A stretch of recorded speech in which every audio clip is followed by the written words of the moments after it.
Hello दोस्तों, स्वागत है आपका आपके चैनल मास्टर साइड में एक बार फिर से।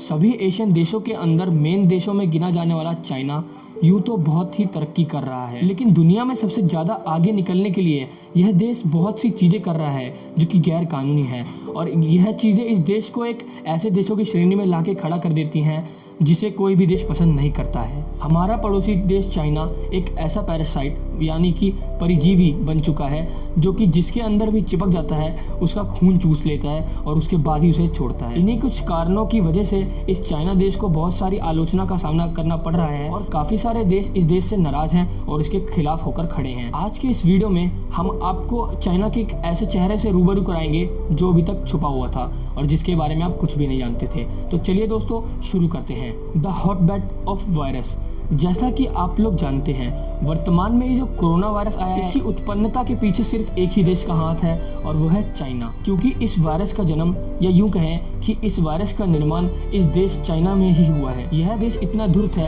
कि इस वायरस से हुई नुकसान और जितनी भी लोगों की जान गई उससे बचने के लिए साफ साफ मुंह पर मना करता है कि यह वायरस हमने नहीं बनाया और यह हमारे देश से नहीं आया। यदि इस देश ने इस वायरस को हल्के में ना लेकर शुरू में ही इसका कुछ समाधान निकाला होता तो हो सकता है कि आज दुनिया की यह हालत नहीं होती, लेकिन चाइना का यही गैर जिम्मेदार और लापरवाह रवैया ऐसा ही रहा है। इसी कारण चाइना की वजह से बहुत सारे देशों को इस कोरोना वायरस का सामना करना पड़ा है और साथ ही साथ चाइना इसी कारण आज तक कई सारे खतरनाक वायरसों की उत्पन्नता की वजह बना है। तो क्या दोस्तों यह सिर्फ एक इत्तेफाक है कि हर बार हर बीमारी की जड़ हमेशा ज्यादातर चाइना के अंदर से ही पाई जाती है और चाइना से ही हर वायरस की उत्पन्नता होती है और वहीं से सारे वायरस आते हैं? लेकिन साइंस यह कहता है कि इसके दो कारण हो सकते हैं। पहला कारण यह है कि चाइना के अंदर बहुत से जीव जंतुओं को खाया जाता है और कहा जाता है कि यह जीव जंतु और जीव जंतुओं को खाते हैं और इनके अंदर जो वायरस होते हैं उसकी हमारी साइंस को कोई भी नॉलेज नहीं है और इसी वजह से यह वायरस जब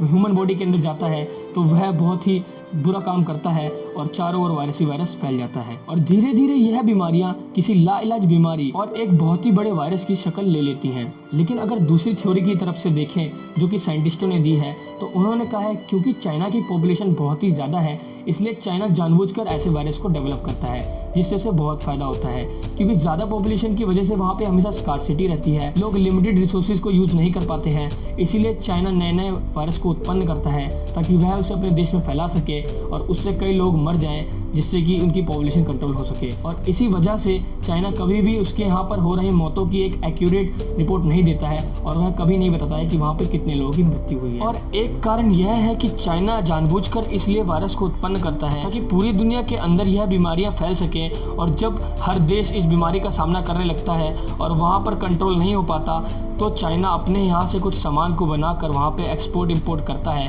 ताकि वह अपनी इकोनॉमी को सुधार सके और बहुत ही अच्छे से अपनी इकोनॉमी की ग्रोथ कर सके। और इसी तरह से यह कपटी देश बहुत ही भारी मुनाफा कमाता है और सारे देशों को पीछा करने के लिए आगे बढ़ता रहता है। इस प्रकार यह देश एक तीर से दो निशाने कर लेता है और जैसा कि अभी हाल ही में कोरोना के टाइम में भी हमें इसी प्रकार का रवैया चाइना से देखने को मिला था जब चाइना ने हमारे देशों में मास्क वगैरह को भेजा और बहुत ही भारी मुनाफा कमाया। Land encroachment. चाइना का 18 देशों के साथ ज़मीनी विवाद चल रहा है, वह ज़मीनी सीमाओं के लिए भी लड़ता रहता है।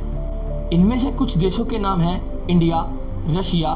Taiwan, Tibet, south Korea, Bhutan और जापान। ऐसा इसलिए क्योंकि चाइना एक बहुत ही कुटिल और कपटी देश है और वह हमेशा से ही अपने देश को बढ़ाना चाहता है, इसीलिए वह हमेशा देश के बॉर्डरों के आसपास जाकर जमीनों पर कब्जा करता रहता है और उन्हें हथियाता रहता है। और इसी कारण की वजह से लद्दाख के गलवान घाटी में हमारे इंडिया के सैनिकों और चाइना के सैनिकों के बीच में एक झड़प हुई थी जिसके दौरान हमारे देश के कई वीर बहादुर सैनिकों ने अपनी जान गंवाई और वह शहीद हो गए। और इसमें भी चाइना का मेन मकसद था कि वह इंडिया के अंदर के कुछ पार्ट को हथिया सके, हड़प सके और जो इंडिया के अंदर बॉर्डर पर कार्य प्रगति पर था उसके अंदर बाधा बन सके। लेकिन भारत की मजबूती और अडिग रवैये के कारण चाइना को वापस लौटना पड़ा और वह यहाँ पर जमीन को हड़प नहीं पाया। चाइना का दावा यह था कि वह हमें युद्ध की धमकी देकर हमसे जमीन को हथिया लेगा, हड़प लेगा, लेकिन हमारे देश के कुछ वीर जवान सैनिकों ने उसको मुंह तोड़ जवाब दिया और उसको दिखा दिया कि वह हमारे देश का एक कतरा भी हड़प नहीं सकता है। लेकिन अपने से छोटे देश को हड़पने के लिए चाइना यही कूटनीति अपनाता है। पहले वह उस छोटे देश को बहुत सारा ऋण देता है, उस देश में हजारों करोड़ों का निवेश करता है, उस देश को प्रगति और उन्नति का जरिया दिखाता है, रास्ता दिखाता है और धीरे धीरे उस देश के अंदर अपने पकड़ जमाना शुरू कर देता है और उस पर हल्ला बोल देता है। अपने शिकार देश को चाइना इतना कर्ज दे देता है कि वह देश कभी कर्ज को लौटा ही नहीं पाता और उसका गुलाम बनकर रह जाता है। और उसके बाद जब वह देश उसको पैसे वापस नहीं लौटा पाता तो वह उस देश का कुछ भाग अपने अंदर ले लेता है और उसको हड़प लेता है। इसी प्रकार चाइना ने करीबन 150 देशों को 5 ट्रिलियन का लोन दे रखा है, ऋण दे रखा है। ठीक ऐसा ही इस देश ने पहले पाकिस्तान के साथ किया, फिर उसके बाद इस देश ने ऐसा श्रीलंका के साथ किया और अब चाइना नेपाल के साथ भी ऐसा ही कर रहा है और धीरे धीरे उसको भी हड़पने की तैयारी कर रहा है। चाइना ने अब धीरे धीरे नेपाल के अंदरूनी मामलों में भी दखल देना शुरू कर दिया है और धीरे धीरे उसकी सीमाओं को हड़पना भी शुरू कर दिया है। हालांकि इस नीति का जो मेन कारण है वह यह है कि चाइना चारों ओर से भारत को घेर सके और हर देश के अंदर बने अपने बेस कैंप से युद्ध के समय पे उसका फायदा उठा सके। लेकिन उसके इस षड्यंत्र से सबसे ज्यादा घाटा उन्हीं देशों को होगा जो चाइना को अपने देश के अंदर पैर फैलाने दे रहे हैं, क्योंकि भारत हर तरह से अपनी रक्षा करने में एक सक्षम देश है जिसका चाइना कुछ भी नहीं बिगाड़ सकता। लेकिन यह हमारा भी कर्तव्य है कि हम अपने देश को और भी ज़्यादा मजबूत और अडिग बनाएं और चाइना से किए गए उत्पादों का कम से कम प्रयोग करें। चाइना के इस दोगलेपन का अंदाज़ा आप इस प्रकार भी लगा सकते हैं कि एक तरफ तो चाइना ने यूट्यूब, गूगल, प्ले स्टोर और व्हाट्सएप जैसे कुछ ऑनलाइन प्लेटफॉर्म्स को अपने देश के अंदर बैन कर रखा है, लेकिन हाल ही में जब भारत ने चाइना के कुछ ऐप को बैन करा तो चाइना WTO और इंटरनेशनल बिजनेस लॉ की दुहाई देते हुए इंडिया को नसीहत देने लगा। चाइना में पर्यावरण पर कोई भी ध्यान नहीं दिया जाता और वहाँ पर हर साल चॉपस्टिक्स को बनाने के लिए करीबन 2 से 2.5 करोड़ पेड़ों को काट दिया जाता है, जिससे कि पर्यावरण का बहुत नुकसान होता है। अपने आप को हमेशा खुश साबित करने वाला देश चाइना की हालत यह है कि वह पानी में कूदकर डूबने वाले लोगों की डेड बॉडी को निकालने के लिए कई सारे व्यक्तियों को काम पर रखता है। इन लोगों का काम केवल पानी में जाकर पानी में पड़ी हुई लाश को बाहर निकालना होता है। ह्यूमन राइट्स और सिविल राइट्स को कभी भी इस देश के अंदर महत्व नहीं दिया गया है